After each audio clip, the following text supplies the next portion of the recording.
Welcome everybody to the Single and Stiletto Show. I'm Suzanne Oshima and I'm a matchmaker and dating coach at Dream Bachelor and Bachelorette, and I'm also the founder of Single and Stilettos. Today we have on our show Des O'Connor, and he's a relationship coach and success mentor, and I'm so excited to have him here because he's calling in all the way from the UK, lovely London, one of my favorite cities, and he has an amazing accent, ladies, so you're going to love it. And today we're going to be talking about why do I keep attracting the wrong men? And the reason why I wanted to do this interview is because I hear this all the time from women is they're like, I keep attracting the wrong men. Well, there's something else going on there. And I'm sure Des is going to tell us what's going on there. And I'm sure I'll chime in too. But before we get started, Des, will you tell our audience how you became a relationship coach and a little bit about you? Hi there, everybody. Yes, first of all, I came out of a very painful divorce and I started to work on myself and realized that as I was working on myself, I started to take part in coaching, life coaching. And it was around about the time when The Secret came out, 2006, I think. And I realized I had this skill applying what I learned from my coaching that I was using with single women and how they can easily and quickly and effortlessly find and attract the right man into their life. And since then, I've been running workshops and seminars and webinars all over the world, serving women and how they can easily do that. I've had lots of weddings, even an engagement from yesterday. I got told because of one of the women applied my tips from my webinar as she went out and actually took action. Oh, yay!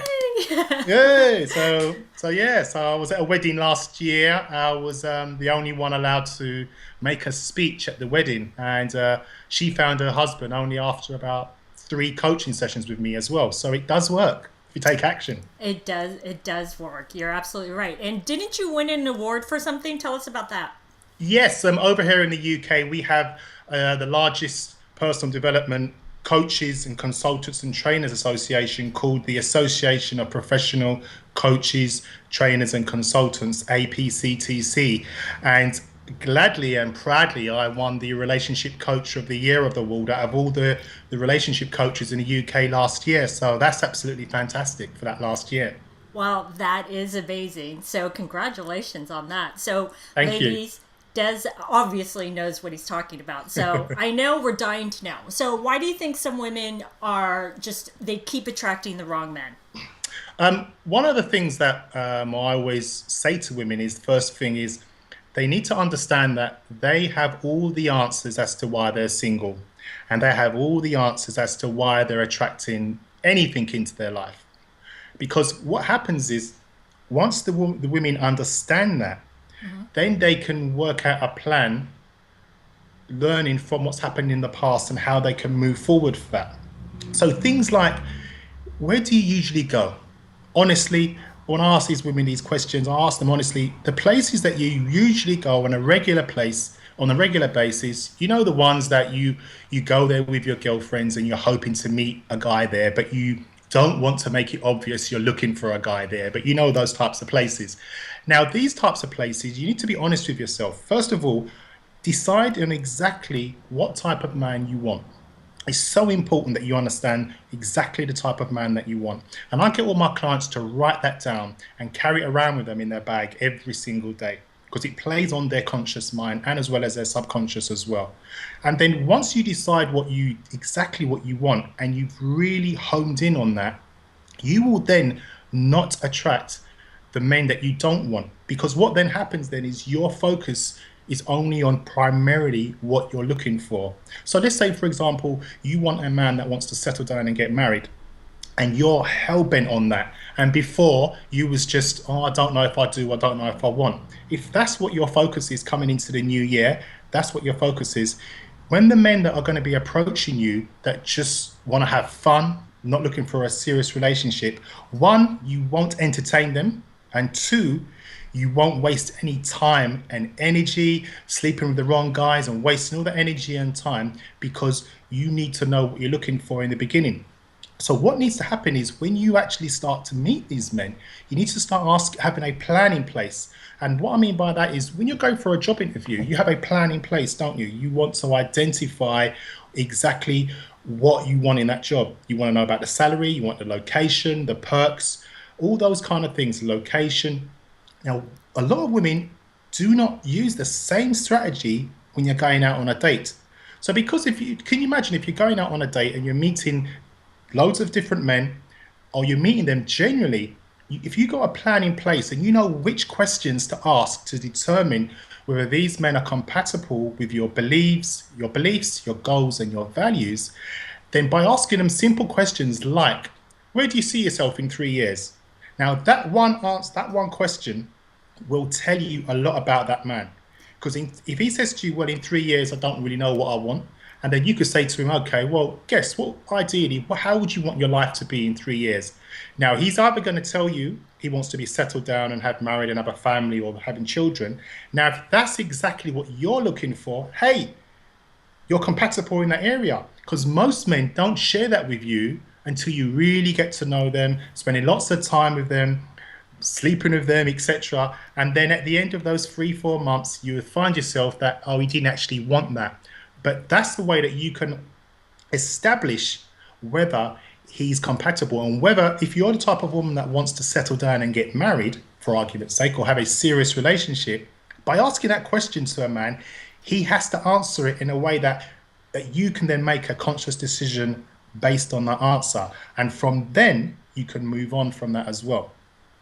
Right. But when you were talking about in going out to the same places to meet men, that's not a question though that you're saying to ask like right then. You're saying like if you were to go out on a first date or second date, maybe asking that question, right? Because don't you think it would be a little forward to ask that question when you just meet him out? No, but if you meet him in a wine bar, for argument's sake, and the conversation starts getting a bit deeper, and you start, we've all been there. We've met someone. We talk about exes. We talk about our family. We talk about where we want to be in the future. Right. It's the way and the correct time you ask that question. Don't ask that in the first 10 minutes. But as things are going along, what are you passionate about? What do you like to do? Do you like sports? Do you like to travel? Where you've been? And then you could say, oh, great. What about your career? Tell me about your career. What do you like about that career? Why did you choose that? And then she could subtly just say, so, where do you see yourself in 3 years? That would be the right time to ask that question, not in the first 5, 10 minutes, if that makes sense. Yes, that totally makes sense. Now, I want to play devil's advocate because I work with both men and women, so I hear this a lot from my male clients, right? Is Yep. they'll say when these women that they go out on a date with or they meet ask all these questions up front, like you were just saying, they always feel like they're on a job interview and that the woman's going down a checklist. So my question to you is how can a woman find out the answers to these types of questions without feeling like making the man feel like she's interrogating him, because that's awkward for a guy too, because then he's just kind of like pulls back and goes, god, are you qualifying me, you know? I totally understand that. And like I said before, it all comes down to the timing of the questions and how they are asked. There's a time and a place to do that. Now, if a man really likes a woman and the night and the evening is going according to plan, she could ask him anything. If he likes her, you know that, Suzanne. If he likes her, it doesn't really matter what the question's going to be. Because as a man, if I like a woman and she's asking me, where do you see yourself in 3 years? And I like her, I'm going to tell her what I think she wants to hear. Because on our first dates, we're on our best behavior. We're not showing our true self, really, are we? But it's all about women understanding men and understanding the right times of when to ask those questions and getting a flow of it and picking the right time. But that's a key question. And I'd most probably ask that question most probably in the last 15, 20 minutes of the evening. And then she can elaborate on that answer as well. Where do you see yourself in 3 years? But building up to that, start getting him to talk about himself a lot more and asking open questions, what questions that start with why, where, how, because that way he can elaborate more about himself. Because let's be honest now, you as the woman wants to know as much information about this man as possible when you're first meeting him in the first few dates.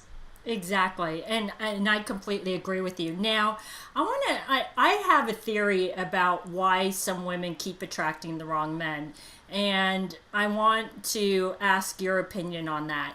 And one of the things that whenever a woman says to me, I keep attracting the wrong men, they always think the common denominator is actually all the men, right? That they've dated in the past or they married or whatever it is or been in a relationship with. And I always turn it around and say, that's actually not the common denominator. The common denominator is actually you, right? That's Yourself. right. And so, like Des said, is that you need to look inward and kind of figure out what's going on there, because I think a lot of women tend to look outward and go, what's wrong with all these men? No, you're just choosing the wrong men and you're attracting the wrong men. So what I always tell my clients is you need to look at your past relationship history, and I actually say to sit down and write this down and say what were all the good things about this guy, the bad things, what went right, what went wrong.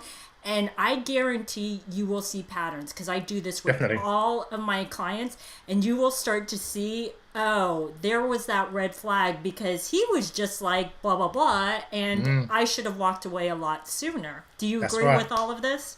I totally agree, Suzanne. And one of the questions I ask my clients is, honestly, first thing, they need to be honest with themselves.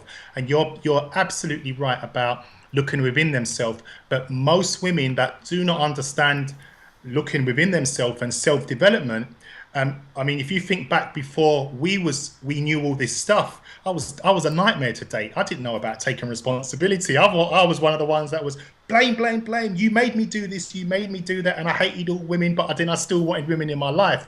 But one of the key things that you're right, the women are choosing the wrong men, and they need to take responsibility for that, but they don't know how, and they don't have a strategy of how to choose the right men. And you're absolutely right by that. And then one of the things that I say to women is, if you was to honestly ask your ex-boyfriends what they loved about you and what they hated about you, you would see a pattern.